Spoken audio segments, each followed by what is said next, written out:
Hola, bienvenidos a Entre Semana, donde vemos temas relevantes a la luz de la palabra de Dios. Es increíble que hablar en casa del tema del dinero sea un asunto complicado.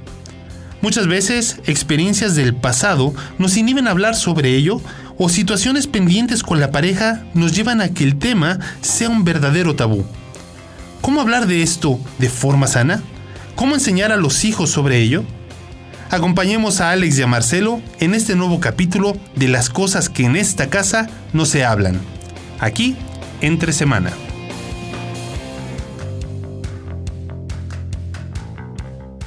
Un feliz jueves a todos. Aquí estamos Entre Semana con Marcelo, hablando acerca de las cosas del cual no se habla en casa. Y hemos estado ya varias semanas hablando acerca de diferentes temas. Está terminando, ¿eh? Y estamos terminando, sí, ya nos quedan un par de temas más que queremos tocar. Pero hoy vamos a hablar acerca de un tema que está siempre a nuestro alrededor, pero a la medida que vamos viendo la dinámica familiar, nos damos cuenta que sí, es algo que no se habla. Y estamos hablando del dinero. No solemos hablar de dinero. Bueno, algunos quizás decimos, en casa no hablábamos de dinero porque nunca había. Entonces no había forma de hablar del dinero. Pero suele ser el dinero un tema conflictivo, ¿no? O sea, es como que es incómodo hablar de dinero. Sí. Y es un tema que va sacando al frente muchas inseguridades, muchas cosas internas, tal vez dinámicas familiares aún de tu familia de origen. Está muy ligado con identidad. Muchísimo. Y generalmente, bueno, ¿cuál es la cifra que dicen que una X cantidad de personas, parejas, pelean acerca del dinero? Como 70% de todas las peleas son acerca de dinero. Y lo más loco que se piensa que termina siendo la fuente del conflicto. O sea, como que, economía, dinero es la razón o la fuente del conflicto, ya sea matrimonial o con los hijos que están en una edad en que, bueno, ¿hasta cuándo te sigo manteniendo? ¿Aporta? ¿Que no aporta? ¿Que sí? ¿Que no? ¿Desde qué edad? Y el problema es que el dinero no es la fuente en sí. Claro. ¿No? Sí. No es la fuente, sino la intersección. Así es. Es donde se encuentran varias situaciones, varios temas. Ahora, pensando un poco en dinero, es interesante. A veces es incómodo de hablar para el que no tiene y también es incómodo de hablar para el que tiene. O sea, pienso en una familia quizás de escasos recursos, donde hablar de dinero es cómo le enseño ahorro y administración a mis hijos cuando no hay. Sí. Y por otro lado, quizás una familia, pensando en familias cristianas, ¿no? Claro. Que Dios les ha provisto quizás más recursos o que producto de su trabajo pueden tener más recursos, también es incómodo hablar del tema porque no quieren transmitirle quizás a sus hijos un concepto distorsionado. Y termina pasando el título de la serie, en esta casa no se habla de, ¿no? Claro. Sí, yo creo que el tema del dinero es difícil incluso porque hay ciertas normas de sociedad que uno va importando y es como que, bueno, ya... Por ejemplo, el clásico del hombre que llega y pone la quincena sobre la mesa y dice, mira, aquí tengo para ti, para los niños. Cumplí. Sí, ya. Y como que si el manejo del dinero no fuera con él. Otra es la dinámica donde cada uno entra a la familia habiéndose casado y manejando el dinero, cada quien por su lado. Y hasta se prestan dinero entre una pareja y otra. Y entonces, no, pero yo le debo por la luz, ella me debe por la renta y por la inscripción de los niños a la escuela y todo lo demás. O sea, se supone que no deberían haber deudas entre marido y mujer. Lo tuyo es mío, lo mío es tuyo. Eso atenta contra el sentido de equipo, que es uno de los fundamentos básicos del matrimonio. Totalmente. Entonces no se habla. Y si uno tiene esa dinámica en casa, yo nunca voy a decirle a mi mujer cuánto es lo que gano. Claro. Porque si yo tengo una deuda con ella, voy a tratar de alargarlo lo más posible. Ahí diste algo clave, ¿no? Porque pensando en que de esto no se habla, mucho responde a dinámicas aprendidas en el hogar, en el ambiente familiar primario que se llevan al nuevo hogar y cómo cómo cada matrimonio administra el dinero, los recursos que puede tener, es un misterio, ¿no? Hay matrimonios que donde a lo mejor él es más administrado, donde ella es más administrada, donde a veces dice, mira, yo me encargo, él ve, qué sé yo, los gastos macro, ella ve la economía del día a día en casa, donde a veces manejan cuentas separadas, donde hacen un fondo común, donde a lo mejor uno de los dos es el que provee, pero ambos administran. O sea, el color puede ser variado. Sí, y hay espacio para esa variedad. Sin embargo, creo que hay un principio, pensando en esto de que en esta casa no se hable, lo que mencionaste recién. Pero creo que algo que no puede pasar en un matrimonio o en un hogar es que uno de los cónyuges no sepa la realidad financiera del hogar, o no sepa cuánto dinero tiene en la cuenta, ¿no? Sí. Porque ahí es donde ahí empiezan los conflictos, es donde la información empieza a ocultarse y que sí, que no. La forma puede variar, pero el sentido de equipo tiene que estar. Y lo básico en un sentido de equipo es confianza y comunicación. Mira, esta es nuestra realidad financiera, esto es lo que yo tengo, esto es lo que tú tienes, lo vamos a manejar de esta manera, vamos a decidir juntos, vamos a buscar, etcétera, etcétera, ¿no? Pero creo que sí es fundamental tener claro que para poder hablar con libertad en un hogar respecto de dinero, tiene que primero el matrimonio, ¿no? Tener muy claro ese sentido de equipo cuando se habla de finanzas, ¿no? Sí, y creo que una de las razones también por la cual no se habla tanto es porque está muy ligado a la identidad. ¿Cuántas personas luchan con ese concepto de que yo soy una persona que gana mucho dinero, yo soy una persona exitosa, yo soy... Y después, qué sé yo, le echan del trabajo, después ya tiene que ir buscando otro tipo de cosas. ¿Cómo le pegan la identidad? Entonces, es una cosa que tal vez no se toca, no se habla. Si hay una dificultad financiera que está sucediendo, se puede cristianizar, ¿no? Donde uno hace de su identidad, no, yo soy una persona generosa y después ya no hay dinero. Necesito. No, claro. Yo no soy una persona que pide. Yo no soy una persona que muestra su necesidad. Entonces, callamos, no decimos, no hablamos. No quiero molestar, no quiero hacer carga a nadie. Exacto. Todo lo puedo en Cristo que me fortalece. Sí, y quizás pensando en eso, de lo que decías, de esas ideas distorsionadas, hay un elemento que es bueno tenerlo siempre presente también al momento de poder hablar de dinero, sobre todo en una familia, pienso en quienes nos escuchan, la mayoría familias cristianas.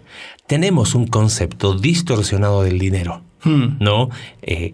Para algunos el dinero es todo, pero siempre está la idea de que como que es algo malo, ¿no? Casi pecaminoso. Entonces, los padres no enseñan a los hijos una sana economía.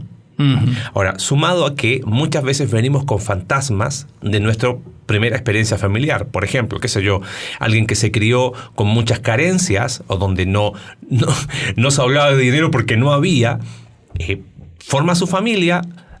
Dios a través del trabajo le provee recursos y lo que hace muchas veces ese papá o esa mamá es darle a los hijos todo. Yo no quiero que mi hijo pase la necesidad lo que yo pasé. Que no experimente eso.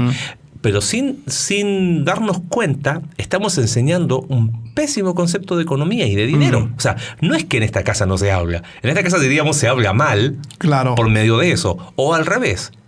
Padres que de repente Dios te decía, a través de su trabajo les ha provisto más recursos y no quieren que sus hijos sean mal administrados o que derrochen el recurso. Entonces, teniendo recursos, en vez de enseñarle a administrar, no les dan.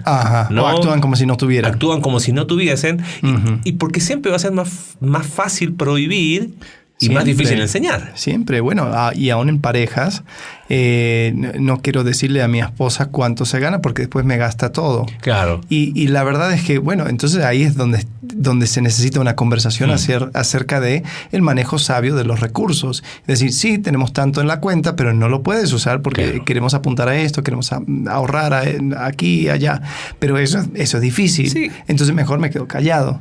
Y asociado a eso, de que me quedo callado, que uso el silencio, ¿no? como recurso, algo que hemos hablado mucho en nuestra iglesia en estos últimos semanas y en las predicaciones el domingo es que muchas veces no se habla de dinero por tener temas pendientes. O sea, hay un tema pendiente de un área que a lo mejor no está relacionada al dinero, pero como es pendiente ahí, se ve reflejada en cero comunicación respecto a las finanzas, en cero transparencia respecto a la situación financiera del matrimonio. Entonces, quizás él o ella piensa que está todo bien y no es así, ¿no? Pero lo que pasa es que, como hay conflictos sin resolver, si él le llega a decir a ella que estamos mal, claro, seguramente es por las decisiones que tomaste hace 6 meses o hace 1 año o hace cuando yo te dije que no lo hicieras y tú lo hiciste. Entonces, como hay temas arrastrados, claro, sí, en el presente no se habla del tema, sí, ¿no? Y algún error financiero, entonces eso va a ser la espina por siempre que se va a ir sacando, claro, cuando ya la cosa se pone caliente, ¿no? En una discusión. Yo creo que es difícil porque va respondiendo a muchas cosas que van relacionado con tu ser interior. Por ejemplo, ¿qué sucede cuando, bueno, tradicionalmente, tanto en México como la mayoría del mundo, el hombre es el que va, trabaja y trae recursos para la familia? ¿Qué sucede cuando eso no es el caso? O sea, porque a veces sí, la mujer sale, trabaja, pero cuando se empareja o la mujer hace más dinero que el esposo, suele ser conflicto. Y salta el conflicto. Y como yo, como hombre, voy a preguntar a mi esposa, oye, ¿cuánto dinero entra este mes? Porque claro, tengo que hacer unas compras. Bueno, entonces, quizás pensando en que muchas veces no se habla o se habla mal del tema, ¿por dónde empezar a hablar de tema de dinero pensando en un hogar? Quizás transparencia y honestidad podrían ser los 2 primeros elementos de decir, mira, si pensando en quienes nos escuchan, si es el caso de, oye, no se habla de finanzas, quizás empezar por una conversación honesta entre los cónyuges, en decir, mira, esta es nuestra realidad financiera, estas son nuestras deudas, por ejemplo, y a lo mejor el hombre, o en este caso pensando que es el que a lo mejor lleva la carga financiera, ha incurrido en deudas, y para evitar un conflicto más grande no se las dice. Bueno, quizás el primer paso es transparentar eso y empezar a tener un sentido de equipo a nivel financiero, sí, ¿no? Sí, ese es el primer paso, sentido de equipo. Sentido de equipo tanto para el que erró, vamos a suponer una cosa, un ejemplo así, al azar, algún ejemplo imaginario. No tiene nada que ver con ninguna nadie realidad conocido. Sí. Alguien va y compra un terreno, ¿no? Y el terreno, ¿no? que va a ser tanto y que se puede vender en 6 meses y es pan comido, ya negocio hecho, listo. Y esposo dice, tengo un poco de ahorro, aquí lo tengo, le voy a sorprender a mi mujer, voy a hacer este negocio y ya le voy a decir, hey, ya tenemos un montón de dinero. O quizás no, quizás me lo quedo para mí, no sé, igual es hipotético. El negocio va mal y ahora se ven con la necesidad de pagar una hipoteca de un terreno que iba a ser algo que iban a tener muy poco tiempo, pero ahora están todos enganchados con esto. ¿Qué se hace? Claro, esto expone al hombre, expone que no era tan sabio como pensaba, no tenía las cosas bajo control como pensaba, no era ese super inversor como se solía imaginarse. No, y súmale que en esa historia imaginaria, supongamos que se lo comentó la esposa y la esposa le dijo, yo creo que no. Todavía. Ahora que las cosas no están bien, vendría la frase mágica, ¿viste? Yo te dije que no hicieras eso. Entonces, lo primero que se quiebra es ese sentido de equipo, ¿no? Sí, totalmente. Ahora, al pasado no se puede ir. Uno no puede volver y decir, bueno, te lo dije y me hubieras escuchado. Sí, hubiéramos. Pero ahora la deuda es de nosotros. Entonces vamos a buscar la manera de salir, vamos a trabajar juntos, vamos a transparentar las cosas que hay. ¿Y cuánto es el porcentaje de la hipoteca? Tanto. No, pero si yo sabía que en el otro banco se podía. Ok, uno tiene que asumir de que cometes errores, de que no es perfecto, de que hay un montón de cosas, pero son equipo. Bueno, pensando en esa historia imaginaria, ¿no? Volviendo a ese punto, transparencia y honestidad hacen la diferencia. Sí. Porque ¿qué sucede si se cuenta la mitad de la historia. Claro. Se quiebra confianza y sin confianza no hay comunicación. Uh-huh. Entonces se hace el círculo vicioso de este tema no se habla. Uh-huh. Si se quiere hablar comunicación sobre este tema, tiene que haber confianza.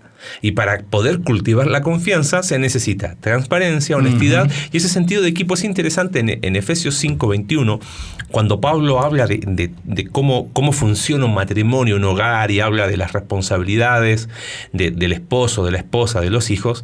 Parte el versículo 21 con someteos los unos a los otros, uh-huh. ¿no? En el temor del Señor. Y ese concepto de someteos implica el hecho de un sentido de equipo. O sea, claro. Vamos a estar tan juntos en esto, vamos a estar bajo la guía de Dios, ambos, tanto para el triunfo como para el fracaso, tanto en las buenas y en las malas, ¿no? Ahí es el momento donde los votos matrimoniales cobran relevancia, sentido, ¿no? Sí, totalmente. Ahora, ¿pero qué haces con la persona que tal vez usa otro pasaje para decir, ¿sabes qué? Yo soy cabeza del hogar y yo voy a tomar las decisiones necesarias y no te tengo que decir, no te tengo que pedir permiso, así que por favor, no te metas.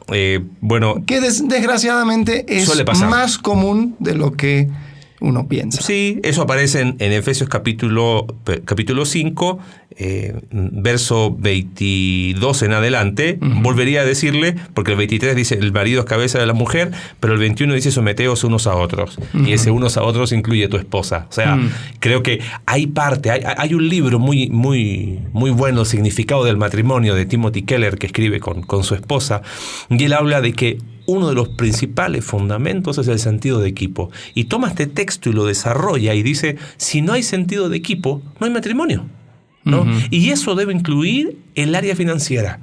Y nunca el hecho de tener una función de ser líder en el hogar es a expensas de un sentido de equipo, ¿no? Pienso, pensando en analogías o metáforas actuales, en un equipo de fútbol, claro que puede haber liderazgos, uh-huh. hay un jugador que organiza, ¿no? Pero nunca es en desmedro del resto del equipo. Claro, ¿no? O algún ejemplo militar, ¿no? Uh-huh. El general es el que manda, pero no significa que no se juntó la noche anterior con todos sus capitanes para decir, mira, estamos pensando hacerlo así, ¿qué piensan? Un general que no consulta, que no tiene su consejo, es un muy mal general. Así es. Entonces, el hombre que dice, aquí mando, bueno, está bien, perfecto, pero si tú no estás fomentando ese sentido de equipo, te va a ir muy mal. Yo creo que es importante eso. Van a haber fracasos, van a haber problemas, van a haber cosas imprevistas en cuanto al dinero. Eso no debería de estar ligado con nuestra identidad. No te hace más o menos inteligente, más o menos capaz, más o menos hombre o más o menos mujer. Simplemente es. Sí. Y qué bueno tener una persona a tu lado, pensando en una dinámica matrimonial. Uh-huh. Qué bueno tener una persona a tu lado que conoce absolutamente todo de esa situación, uh-huh. y aún te acompaña y está ahí para ti. Qué bueno tener padres que saben hablar con sus hijos acerca de esas cosas, porque después, ¿sabes? Hay un problema con los padres que tratan de esconder las manchas de la dinámica familiar de sus hijos para que ellos no sufran. El problema es que después ellos van a crecer pensando que papá y mamá hicieron todo perfecto y ellos son los únicos fracasados que erraron en la vida. Exactamente. Y es hasta que ya llegan a ser viejitos donde empiezan a darse cuenta, así que así le fue con mi papá, es que yo no me di cuenta. Bueno, si de este tema no se habla, el primer paso sería una conversación honesta y transparente, uh-huh. para fomentar el sentido de equipo pensando en una dinámica de matrimonio. Ahora hablaste de hijos. Quizás un segundo paso implicaría una enseñanza sana respecto a las finanzas con uh-huh. los hijos. Y para eso podríamos hablar mucho, pero el primer paso para la enseñanza sana creo que es hay que eliminar nuestros fantasmas. O sea, uh-huh. si tuviste mucho, tuviste poco, eso no tiene que condicionar qué le vas a enseñar a tus hijos respecto de dinero.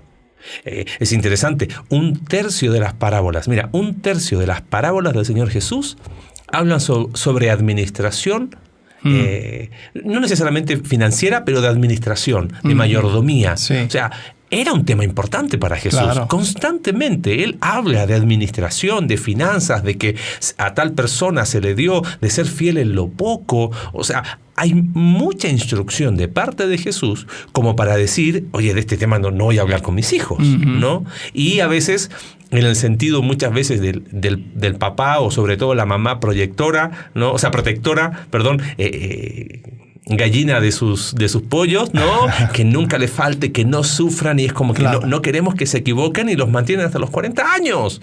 ¿Viste? Sí, sí. Eso se llama pecado, ¿no? No hablar de dinero y de finanzas y de independencia financiera con tu hijo que ya está en una edad en la cual puede valerse por sí mismo desde el punto de vista económico. ¿No? Sí, y qué oportunidad, ¿no? Darles esas lecciones aprendidas antes de que salga de casa. Porque, mira, cuando ya uno sale de su casa, ya es donde la vida empieza a darle los golpes que cada uno recibe. Pero qué bueno poder, por ejemplo de los padres, saber cómo es la dinámica. Claro.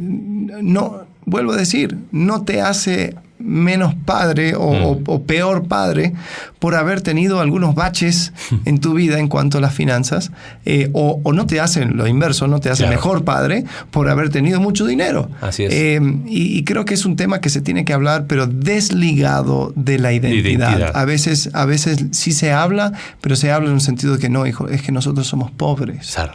No, hijo, es que nosotros somos ricos o nosotros vivimos otro estilo de vida, no hacemos esas cosas porque nosotros ya tenemos una Somos cierta... tal o que. Ajá. X o Y. Entonces, tampoco se debe de hablar de esa manera, pero sí una cierta transparencia. Quizás pensando en algunas cosas prácticas en familias que tienen hijos. Primero hablar de que el trabajo es un acto básico de adoración. No nos da el tiempo ahora, pero lo hemos hablado muchas veces en la iglesia. Claro. Pero claro, si tu hijo lo único que hace es escuchar queja del trabajo, de tengo que trabajar, probablemente lo que estoy haciendo es fomentar un vago de la próxima década. Sí. ¿No? Pero cuando yo le enseño a mis hijos que el trabajo es un acto básico de adoración y que Dios nos provee los recursos a través del trabajo, ese joven, esa señorita va a entender que el trabajo es la forma que Dios ha provisto, ¿no? Para que nosotros podamos tener los recursos necesarios para comer, para vestir, para todas las cosas que necesitamos, ¿no? Pienso en un segundo, tercer elemento, hablar de ahorro, hablar de generosidad. Pienso ahí en la historia de Lucas capítulo 12, ¿no? Cuando viene este hombre que le dice a Jesús, oye, parte con la herencia, ¿no? que tengo con mi hermano, y el Señor Jesús cuenta la historia de este hombre que había producido tantos frutos, ¿no? Y que dice a sí mismo, ok, esto voy a hacer, voy a derribar mis graneros, voy a edificar más grandes. Y lo que me llama mucho la atención ahí en Lucas capítulo 12, verso 19, dice, y diré a mi alma, muchos bienes tienes guardado para muchos años. Siempre me llamó la atención eso. O sea, él habla a su alma sobre temas materiales. Entonces, mostrar que el dinero jamás va a suplir, ¿no? necesidades profundas del alma, sin embargo es un recurso, ¿no? que en manos de Dios tiene un impacto tremendo, porque termina la historia diciendo el verso 23, así es el que hace para sí tesoro y no es rico para con Dios. O sea, mostrarle a los hijos que independiente de la situación económica, siempre se puede ser rico para con Dios por medio de la generosidad. Aprender a compartir lo que tienen, aprender a compartir lo que sea que Dios ha puesto en sus manos, siempre a enseñar generosidad desde pequeños, porque eso creo que hace la diferencia el día de mañana. Sí, yo creo que ese tema de generosidad también es una de las razones por la cual no se habla en casa, porque cuanto más tengo, cuanto más generoso se supone que uno debería ser. Entonces trato de no ser tan abierto con lo que tengo, porque no sea que me pida, no sea que después se espere de mí que sea un poco más generoso. Entonces sí, creo que el hablar acerca del dinero como herramienta, como una herramienta para poder cumplir esa vida más plena, esa vida abundante que promete Cristo. Y no es malo, no es bueno, es simplemente una herramienta. Sí, una sugerencia pequeña, si quizás dentro de los que nos están escuchando son padres que ya han hablado del tema con sus hijos, que quizás, no sé, tienen hijos adolescentes o que ya quizás manejan algún dinero porque les dan, no sé cómo se dice en México, mesada, le dan... El domingo, ¿no? Darles trabajos. Motiven a, si ya están en cierta edad, que puedan hacer ciertos trabajos donde ellos puedan experimentar de primera mano el fruto de su trabajo en un recurso económico. Sí. Segundo, enséñales siempre a separar que lo que es de Dios, ¿no? Que el hecho de que Dios les pueda proveer un recurso a través de un trabajo no los exime de decir, ok, esto va a ser para Dios. Tercero, mostrarles generosidad. Y cuarto, enseñarles a invertir, pero ahí con mano abierta, ¿no? Me ha pasado como padre de dos hijos ya en edad en que los pongo a chambear, como dirían acá en México, que de repente dicen, oye, quiero comprar esto otro. Y uno como papá quiere decirles casi lo que tienen que hacer con su dinero. Es su dinero. Y parte de la enseñanza es que también se van a equivocar. Obviamente no estamos hablando de inversiones de comprar una casa, no, pero de que, como que no fue lo mejor haber invertido, a lo mejor ese X cantidad de dinero que tenía en algo, y que también vean cuando lo invierten bien, ¿no? Poder enseñarles eso, porque de repente tenemos ese sentido sobreprotector y los padres, pero mi hijo, ¿cómo lo va a hacer ahora que se está independizando? ¿Qué va a comer? Y si pasa hambre, y si le falta esto, y va a tener que aprender, ya tiene 30 años, o sea, lo tiene que hacer. Pero claro, si se lo enseñaste antes, 15 años antes, va a ser más sencillo esa transición. Claro. Yo creo que es importante siempre cuando hay dinero, siempre ligar el dinero con trabajo, como dijiste. Porque eso es una liga muy, muy fuerte y bueno que se tiene que hacer, ¿no? Aún el apóstol Pablo dijo cuando ya se estaba hartando de algunas personas en Tesalónica que se estaban aprovechando de la situación, diciendo que el que no trabaje, que no coma. Y creo que es algo que se tiene que ir fomentando. Yo me acuerdo en mi propia experiencia, mis padres siempre también con el tema de la generosidad, del diezmo. Gané $1, bueno, entonces aparta 10 centavos para la ofrenda. Y era lo más normal. Hay personas que no crecieron con eso y veo que les cuesta. Les cuesta incorporarlo. ¿Cómo les cuesta? Pero es porque no crecieron con ese concepto de generosidad y es automático. Es decir, mira, esto no me pertenece.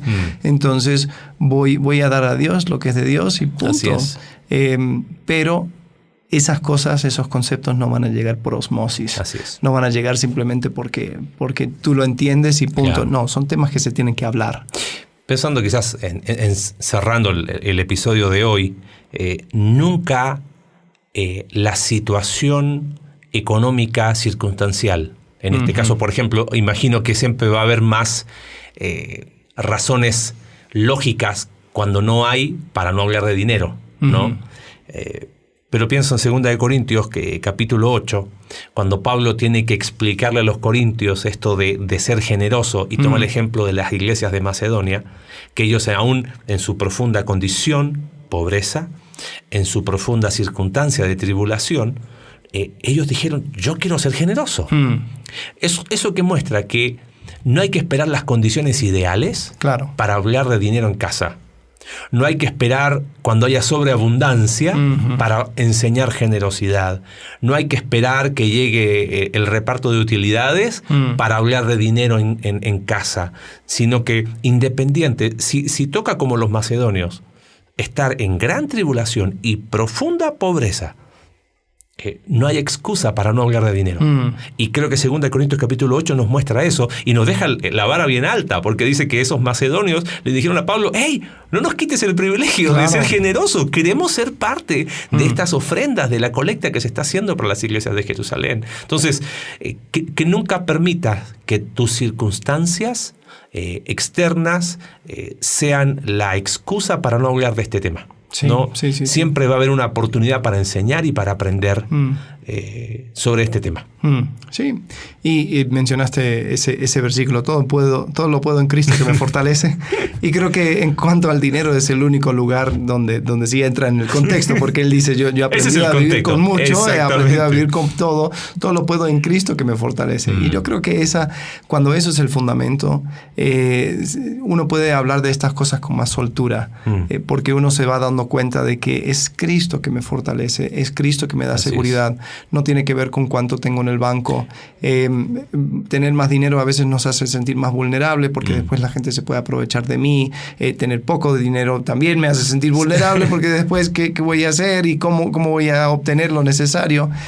Pero si entiendo que es Cristo que me fortalece, entonces ahora puedo hablarlo con más soltura, puedo hablarlo como una herramienta, como decir, hey, mira, el trabajo yo tengo, soy generoso.